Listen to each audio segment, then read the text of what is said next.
হচ্ছে ফের টয়লেট পেয়েছি আমার সেকেন্ড পার্ট টয়লেটে পয়সা তো লাগবে, পয়সা আছে হয়ে গেছে।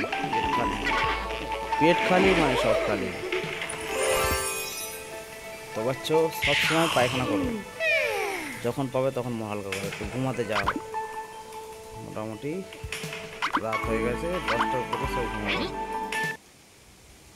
ওকে, when to tell you when I wake up। চলো ঘুমিয়ে পড়ি, সকালে দেখা যাবে।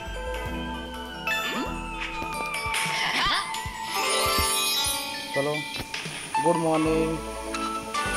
ওর গা ধুয়ে নি, বাথটবে বসে পড়ি। চলো গাটা ধুয়ে নি, যা হয়